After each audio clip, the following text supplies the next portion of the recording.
All right, so you're in the market for a brand new Toyota Land Cruiser, whether it's the 2024 model that just got reintroduced or the 2025, but you're not quite sure about the reliability. You're a little bit worried that it's a 4-cylinder, not sure if the new Land Cruiser will live up to the name of the Toyota Land Cruiser. I'm gonna talk about that, talk about resale, depreciation, a whole bunch of stuff just ahead in this video.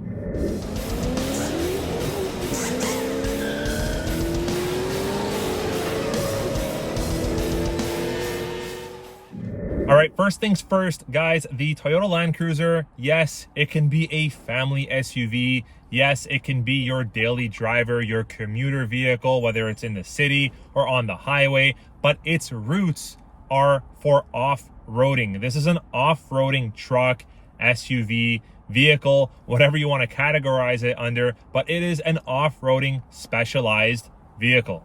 Now, I've seen a lot of comments pertaining to the size of this new Toyota Land Cruiser, that it's on the smaller side and smaller than they anticipated or they wanted, and there's no 7 or 8 passenger option. It comes only as a 5 passenger. Yes, that is true, but keep in mind, this new generation hybrid only Toyota Land Cruiser is more of a 250 series Land Cruiser and not the larger 300 series Toyota Land Cruiser. Now, talking about underneath the hood, Toyota has kept it simple, and it is a standard equipped hybrid only powertrain system called the Toyota iForce Max.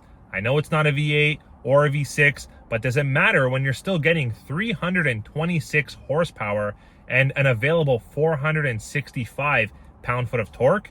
Keep in mind, there's also no alternator underneath the hood because it's a hybrid, and the compressor is electric. Now, when it comes to the hybrid maintenance cost, Toyota does hybrid probably the best right now. I did a couple of videos a while back. I'll put a link or a couple of links in the description below so you guys can check it out later as to what it looks like maintaining a hybrid Toyota versus what it looks like maintaining a non-hybrid Toyota. And I gotta tell you, you'll probably be pleasantly surprised with how little to no difference there is when you're talking about hybrid versus non-hybrid in terms of overall maintenance. Having this iForce Max powertrain system underneath the hood, you're going to have a 2.4 liter 4-cylinder engine with one single twin scroll turbocharger. It's a simple and basic system, nothing too complicated. The turbo itself is oil and coolant cooled with a basic and simple vacuum operated wastegate. And the iForce Max powertrain system didn't just come out for 2024 or 2025. It started getting released years ago, I believe back in 2022 on the first select model Toyota Tundras, for example, the Capstone, the TRD Pro, and so on. So this is nothing new for Toyota. It's not completely new technology that they've put in to this power plant system underneath the hood of this new generation Land Cruiser, which is very comforting. Speaking of comforting, when it comes to hybrid overall, Toyota has been at this for a long time. So they've kind of perfected their game when it comes to hybrid technology. If you didn't already know, Toyota started with the first Toyota Prius in 1997. I was a very young kid at that age. Probably a lot of you watching the same. That's a long time ago. So Toyota has definitely perfected their craft when it comes to hybrid technology. So that, again, is very comforting. Now, the engine or motor underneath the hood is an all aluminum block, and it's a simple and traditional roller rocker hydraulic lifter engine. This setup gives you low wear down and no real need for any adjustments down the road. Now, unique and only for the Toyota Land Cruiser is a very durable, very large and sturdy underbody carriage cover that is basically like a TRD Pro skid plate, but far more superior than the TRD Pro. Why? Because it carries and covers most of your underbody carriage of the vehicle. So if you're going over any kind of rocks, dirt, off-roading, which is what this Land Cruiser is made to do, you don't have to worry about smacking any oil pans or hitting any kind of delicate parts underneath the body or carriage of this off-roading SUV, because most of the underbody is covered by this unique skid plate. Right, when you're looking at the new Toyota Land Cruiser for 2024 and 2025, take a look a little bit closer at the front bumper.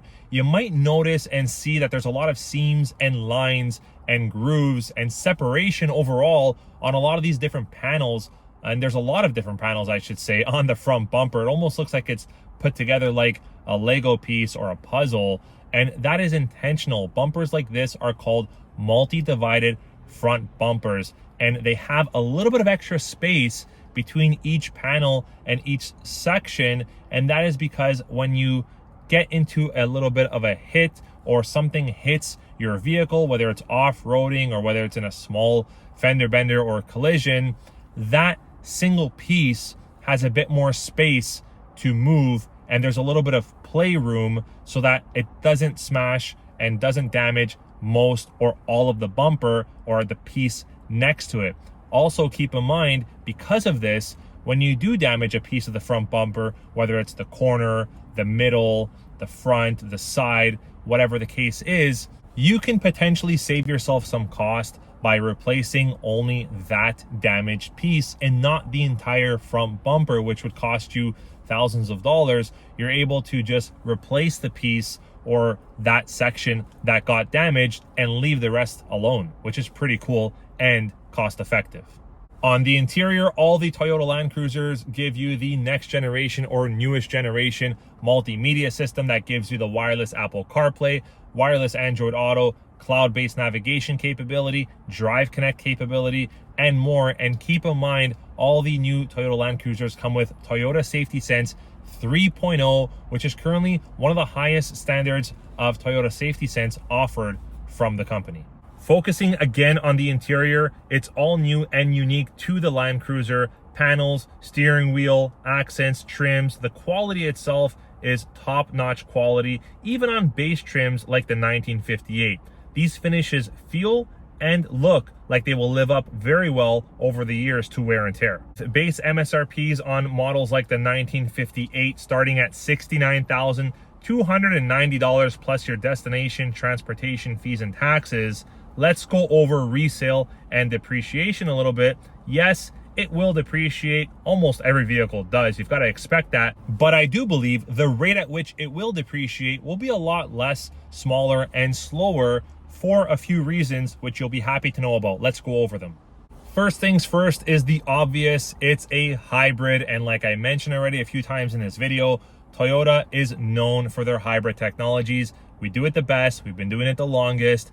And with regards to fuel savings, maintenance related savings, maintenance costs overall, performance on driving, when you're driving a hybrid Toyota versus a non-hybrid Toyota, you will notice you have a lot more enjoyment driving the hybrid version or equivalent, because there's a lot more instant acceleration or instant pickup due to those electric motors. There's no lag. It's as soon as you hit the gas, you go.